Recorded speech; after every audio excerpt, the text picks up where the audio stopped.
7ஆம் அதிபதி 10ஆம் இடத்துல இருக்கும்போது அம்மாவுக்கு வேலைனால இவங்க அம்மாவை திருப்திப்படுத்த முடியும் அப்படின்னா, இந்த வேலையினால பொண்டாட்டியை திருப்திப்படுத்த முடியாத ராசிக்காரர்களா இவங்க இருப்பாங்க. அம்மாவுக்கு என்ன கேட்டாலும் இந்த வேலையினால சம்பாரிச்சுட்டு வந்து கொடுத்துடணும் அப்படிங்கிற மைண்ட் செட் இருக்கும். அதே மைனஸ் என்ன ஆகும்னா, பொண்டாட்டி கிட்ட இருந்து மனைவி கிட்ட இருந்து நீ என்ன எப்ப பார்த்தாலும் அம்மாவுக்கே செய்யற, எனக்கு ஏன் செய்ய மாட்டேங்கிற அப்படின்னு அவங்களுடைய டார்ச்சர் கொஞ்சம் இந்த விஷயங்கள்ல இருக்கலாம். ஆனா அவங்களுக்கும் சொத்து சுகம் வண்டி வாகனங்கள்னால இந்த விஷயங்கள் கொஞ்சம் நல்லபடியா மாறும். அவங்களே போய் 10ஆம் இடத்துல இருக்கிறதுனால இவங்களுடைய தொழிலுக்கும் சரி நீ இப்படிதான் இருக்க, எனக்காக இன்னும் சேர்ந்து இல்லை நானும் உனக்கு சேர்ந்து உழைக்கிறேன் அப்படின்னு உழைக்காத மனைவியையும் இவருடைய தொழில் சம்பந்தமான விஷயங்கள்ல நமக்கு வேணுங்கிறதுக்காகவாவது உழைக்கிறதுக்கு ரெடியா இருப்பாங்க அவங்க. அந்த மாதிரி இருப்பாங்க. அப்போ 2 பேரும் ஓடுவதற்கான வாய்ப்பு அதிகமா இருக்கும். அப்ப மனைவி வந்து இத்தனை நாளா நான் வீட்டுல சுகமா உட்காந்து என்னையும் வேலை வாங்க வச்சுட்டியே அப்படின்னு கொஞ்சம் புலம்புறதுக்கான வாய்ப்புகள் அதிகமாக இருக்கும்.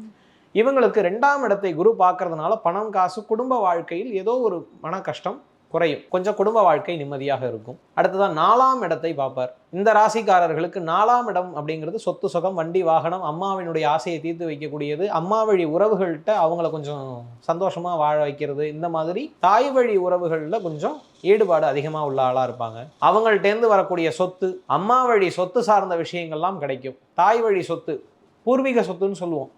அதான் தந்தை வழி சொத்து தான் பூர்வீக சொத்துன்னு சொல்லி பெரும்பாலும் நம்ம வாங்கிப்போம். இந்த இடத்துல எப்படின்னா தாய் வழி பூர்வீக சொத்துகள் கிடைக்கிறதுக்கு வாய்ப்பு இருக்கும். எந்த ஒரு பிரச்சனையும் இல்லாம சின்ன சின்ன சலசலப்புகளோட பெரிய பிரச்சனையா போகாம கிடைக்கிறதுக்கு வாய்ப்பு இருக்கும். அடுத்ததா இவங்களுடைய ராசிக்கு 5ஆம் இடத்தை பார்க்கிறாரு, 2ஆம் இடத்தை பார்க்கிறாரு, 2ஆம் இடத்துக்கு பிறகு 6ஆம் இடத்தை பார்க்கிறாரு. 6ஆம் இடத்துல என்ன ஆகுது அப்படின்னா, இப்ப அவங்களுக்கு பெரிய கடனோ ஏதோ ஒரு விஷயம் இருக்கு. கன்னி ராசிக்காரர்களுக்கு எதிரி கடன் சம்பந்தமான விஷயங்கள் தன்னால வளருது. எதிரி வளர்றான், எதிரியினுடைய வளர்ச்சியை பார்த்து பொறுக்க முடியாத ஆளா தன்னுடைய வாழ்க்கை இப்படி இருக்கேன்னு கஷ்டப்படக்கூடிய ஆட்கள்ல கன்னிராசிக்காரர்கள் இருப்பாங்க.